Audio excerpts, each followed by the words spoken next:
into that in a little bit. This is somewhat overshadowing that news. I want to bring into the conversation there at the Foundation for Defense of Democracies, Peter Doran. He joins me. Peter, good to see you. I know we've been making you wait a lot. Had to get you on live to talk about this momentous occasion. We'll get to Azerbaijan and Armenia in just a moment here. Are you surprised this meeting is taking place on U.S. soil? Well, thanks for having me, Andrew. Frankly, the moment that the White House announced that President Trump would meet with Vladimir Putin in Alaska, that made a lot of sense. There were some other international cities that were being tossed around as potential venues, but the pick for Alaska makes sense. Let's also remember in that history lesson you were giving, Alaska used to be Russian territory. It was purchased by the United States. It's become our 50th state.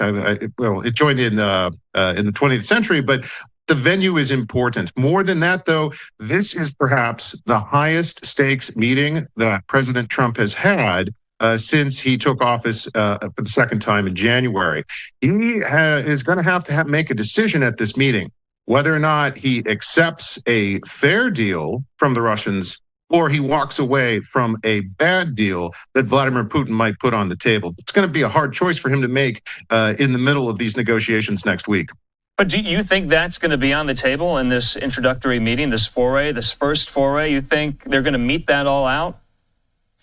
Well, there's no other reason to actually meet with Vladimir Putin unless there is a deliverable, unless there is something of substance and action that can come from this. Let's recall, Andrew, President Trump has gotten really tired of talking, and having more talking with Vladimir Putin. What he wants is action. He has said very clearly the time for talking is over.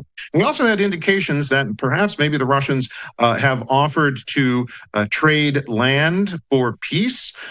We do not know what's on the table to be traded. I'd also stress it is against Ukraine's constitution to give up any of its territory. Right. So early indicators are that the Russians are going to propose something that will be very difficult for Ukrainian President Zelensky to sell back home politically to his people. And the final catch here is that the Ukrainians can't change their constitution to allow a land swap while there is a war. So President Trump's going to have to thread a very narrow needle in order to make the breakthrough that he's hoping for in Alaska next week.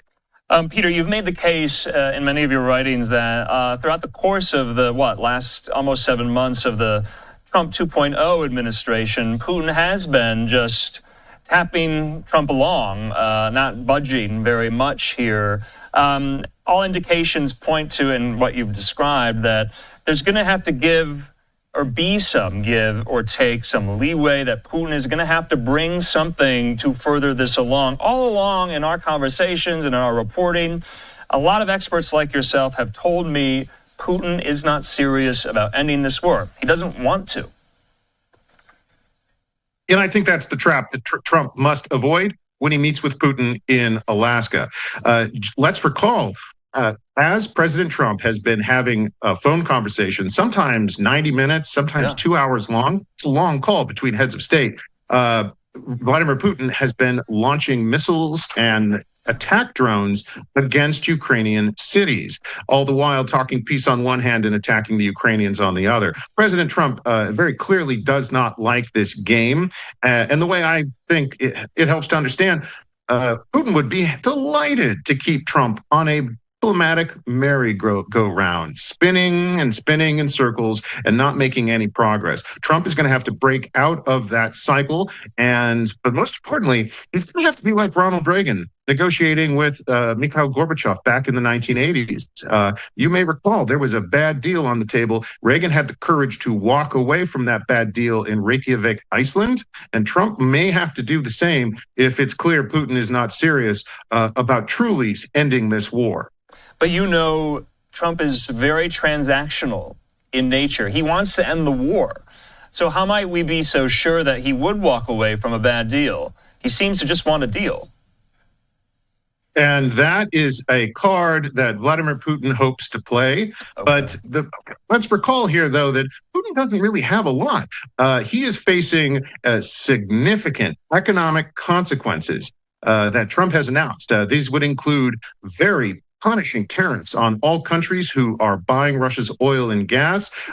This is something that Vladimir Putin wants to avoid. So President Trump has raised the stakes, and now it really does fall to Putin to either accept those terms or face the consequences. So from Putin's perspective, he doesn't really have the choice of walking away. He's got to actually show real action or, again, face those consequences. Yeah, what a time capsule. Only 6 years ago, Trump and Putin in Osaka, June of 2019. You see Sergei Lavrov, his longtime foreign minister, to his side. I'm imagining Lavrov will be in attendance for this here. I have to ask, because it was reported, the messaging from the White House, according to some of the reporting out there from Politico yesterday, Peter, was that a precondition was going to have to be set on any meeting between Trump and Putin. That precondition was going to be Putin and Zelensky would have to meet first before a Trump and Putin meeting. Trump was later asked about that in the Oval Office later in the day, and he denied that. He said, no, that's not going to be the case. Do you think we'll see a Putin-Zelensky meeting come out of this Trump-Putin meeting at all? Do you think we'll see that in the offing in the near term? Now, remember, Peter, Zelensky and many Ukrainians are touting the one-year mark since the Kursk offensive was launched. That was the first time in the war in Ukraine between Russia that Ukrainian forces took Russian territory. Not much territory, but they took it. They hold it and still hold it. And so you can make the argument that are we or aren't we going to see after this a Putin-Zelensky bilateral? Well, Andrew, right after that announcement hit the wires, Vladimir Putin, through his spokespeople, threw a lot of cold water on that idea. Let's recall, Vladimir Putin doesn't really want to meet with Zelensky. The goal here is to have a face-to-face with Donald Trump. If you're the old spy master like Vladimir Putin is, if you're very practiced at negotiations, from your perspective, you want to get into the room with President Trump and hope that the personal interaction can achieve goals that you haven't been able to, make real yet. The real goal here for Putin, the prize, is to meet with Trump, not necessarily to meet with Zelensky. Now, for Trump, from Trump's perspective, he wants to have that trilateral negotiation. He wants to be the deal maker in chief. He wants to have Putin on one side, Zelensky on the other, and be seen as the peacemaker, something he promised he would do when he came into office last January for the second time. So Trump wants that trilateral meeting. Putin doesn't. Right now, all of his attention is going to be on the meeting in Alaska with President Trump. And after that, we'll have to see what comes from that meeting, because if nothing happens, there will be no trilateral summit. So, Peter, lastly on this point here, the fact that Zelensky, Ukraine, won't be represented in this face-to-face between Trump and Putin, are you worried, are your colleagues worried who cover this war so closely that Ukraine is going to be forced into some kind of unilateral, unconditional surrender? Is this going to be a forced peace on them, on Ukraine? Well, that is one of the dangers that President Trump has accepted in order to meet with Putin in Alaska. Okay. You know, Andrew, there's an old saying in U.S. diplomacy when it comes to Europe. It is not about us without us. Many European countries squeezed in between Russia and larger Western European states often complain throughout history that big deals have been made at their expense. And they often recall that phrase, not about us without us. And unfortunately for Ukraine, that is the optic for this meeting in Alaska. Now, whether or not we see positive results from that, well, it could assist Ukraine in bringing an end to this war that Russia started. Yeah. But Trump is breaking that iron rule of not about us without us in order to meet with Putin in Alaska. Yeah, I mean, that was the mantra of the Biden administration about Ukraine going forward. It's a similar mantra, nothing about Ukraine without Ukraine here. Peter, while we have you, live picture there at the White House still.